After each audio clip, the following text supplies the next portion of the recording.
Olá, meus irmãos, Deus os abençoe, em nome de nosso Senhor Jesus Cristo. Estamos aqui para trabalhar juntos, eu e você, pela causa do Evangelho. Vamos trabalhar porque o tempo está se esgotando. Num desses dias, o último eleito entrará debaixo do pilar de fogo e ele amadurecerá em ordem e a palavra se tornará na palavra de acordo com a profecia. Nós estamos trabalhando pela plenitude do Espírito Santo, porque essa é a promessa para esta hora. A verdadeira igreja, essa que está viva, as primícias porque ela está em Cristo. Cristo é as primícias.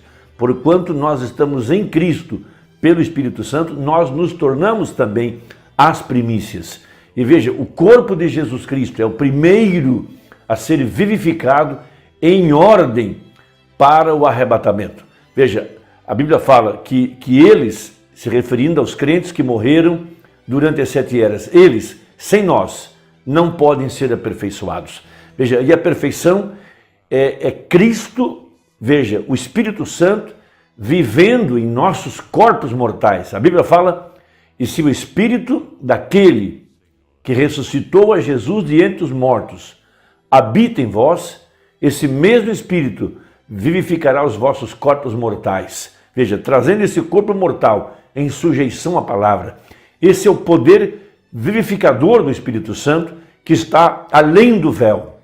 A Bíblia fala que o caminho foi aberto. Veja, o véu foi rasgado, o véu da sua própria carne, deixando o caminho aberto para a verdadeira igreja nesse tempo do fim. O corpo de Cristo, a igreja, veja, o véu atrás do qual está morando a glória da Shekinah. Este véu de tradições tem sido rompido, este véu que envolvia o mistério de sua descida, o mistério do 7º selo, o mistério dos 7 trovões, o mistério da vinda do Filho do Homem.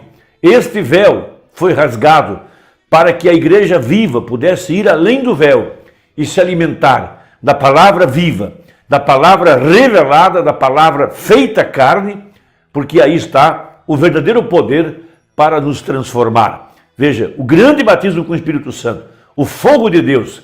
Veja, o Joel fala da chuva temporânea seródia, essa chuva que seria derramada pelo ensinador de justiça. O ensinador de justiça é o Espírito Santo através do profeta de Apocalipse 10:7. Veja, e esse é o pacto de Hebreus 8, é o mesmo pacto de Hebreus 10, para a verdadeira igreja que entraria além do véu. Ela teria então a graça de ter a palavra revelada, é o que a gente chama de a abertura da palavra, a abertura dos mistérios. Veja, o desvelar de Deus. Deus tirou o véu de cima dele mesmo, nesse tempo do fim, para revelar, veja, a manifestação do mesmo Deus que visitou Abraão. Esse mesmo Deus tem vindo aqui no tempo do fim. Por isso pregou o profeta o desvelar de Deus. Depois ele pregou o poderoso Deus desvelado perante nós. Veja, isso é o véu rasgado. Veja, o véu de tradições, de que era apenas um bom homem, de que era apenas um profeta, de que era apenas um homem usado por Deus. Agora é a palavra feita carne. Veja, e a verdadeira igreja está entrando além do véu, através do sangue, do poder de nosso Senhor Jesus Cristo, para se alimentar desse poder vivificador do Espírito Santo. Então, no capítulo 7 de São João, veja, no último dia da festa, veja, verso 37, e no último dia, o grande dia da festa, Jesus pôs-se em pé e clamou dizendo: se alguém tem sede, venha a mim e beba. Quem crê em mim, como diz a Escritura, rios d'água viva correrão do seu ventre. E isto disse ele do Espírito que havia de receber os que nele crescem, porque o Espírito Santo ainda não fora dado, por ainda Jesus não ter sido glorificado. Então essa é a promessa.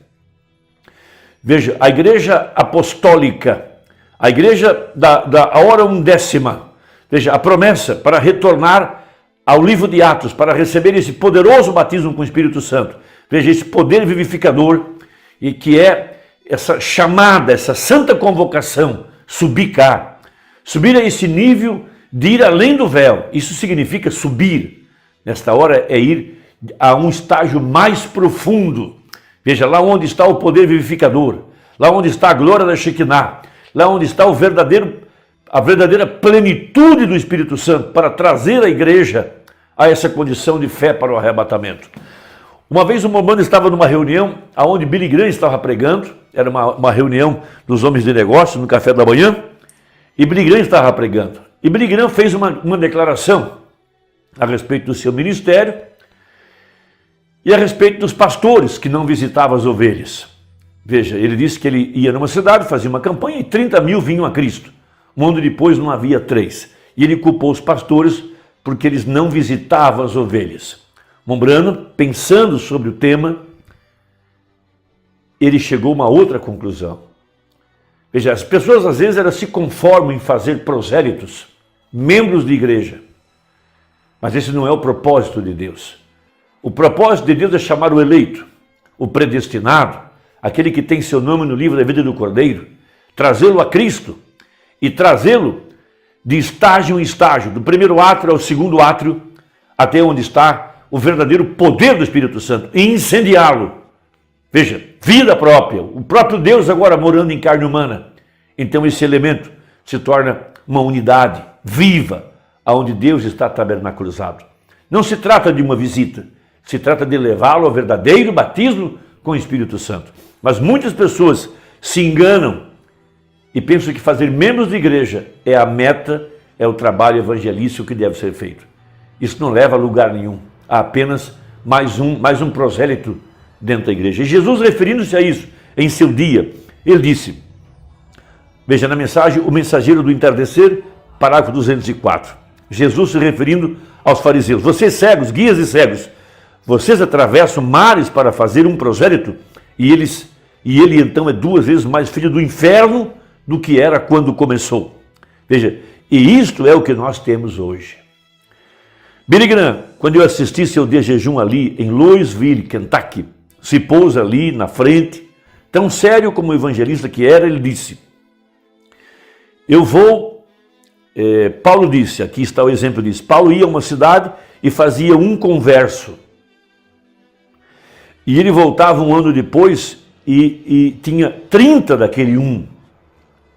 Disse, eu entro numa cidade e faço 30 mil conversos e volto num ano e não posso encontrar 30, ele disse. O que é que acontece? E eu admirei a comparação do evangelista. Ele apontou seu dedo ali fora, cerca de 300 homens assentados ali, ele disse, vocês são um grupo de pregadores indolentes. Ele disse, você se assenta no escritório com seus pés sobre a escrivaninha e chama um homem pelo telefone e lhe pede para descer e se unir à sua igreja. Vocês deveriam ir visitá-lo. Então, quando o profeta ouviu a declaração do grande evangelista, e ele conhecia bem a doutrina de Paulo, ele então comparou esse que Paulo tinha evangelizado com os 30, ou os 3 mil, melhor dizendo. Desculpa. Os 30 mil que vinham a Cristo pelo trabalho de Billy Graham. Então diz o Mombrano no parágrafo 206. Eu pensei, entre parênteses, ó Deus, tu sabes, evangelista Billy, você é um grande homem, eu sou um tonto. Uma banda comparando-os com Billy Graham, o grande homem da Igreja Batista, o grande evangelista internacional, uma banda com um ministério humilde, simples. Veja, mas deixe-me perguntar-lhe algo. Gostaria, se eu pudesse dizer isso, uma banda estava só pensando, ele não chegou a falar com Billy Graham. Eu admiro o irmão, penso que ele é um servo de Deus, mas eu gostaria de ter dito isto, entre aspas. Então, Billy, que tipo de pregador foi Paulo persistentemente para o seu No caso, Paulo evangelizava quando voltava um ano depois já tinha 30, depois daquele evangelizado. Veja, o que aconteceria? Paulo não só levava a levantar sua mão em uma decisão, mas ele os levava ao batismo do Espírito Santo, incendiava suas almas e eles não podiam se aguentar. 207. O que é que acontece hoje? É somente rol de membros.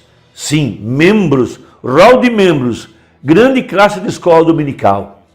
pagando prêmios para os que podem fazer proselitismo e trazer alguém também de alguma outra igreja, ver quem tem mais. Você sabe, isso é farisaísmo. E então fazem uma grande fanfarronice sobre isso. Oh, nós conquistamos a vitória sobre eles no último domingo. Se você tem chegado a um lugar onde tem que fazer da igreja de Deus uma raça de vira-casacas, então é hora de fechar as portas e ir para casa. É assim que está muitos grupos na mensagem. Tem mais de 4, 5, 6, 7, 8, 9, 10 grupos numa única cidade. Vira-casacas, mudando de grupo, um que é esse pastor, outro que é aquele pastor, um que é esse, aquele outro, e assim vai.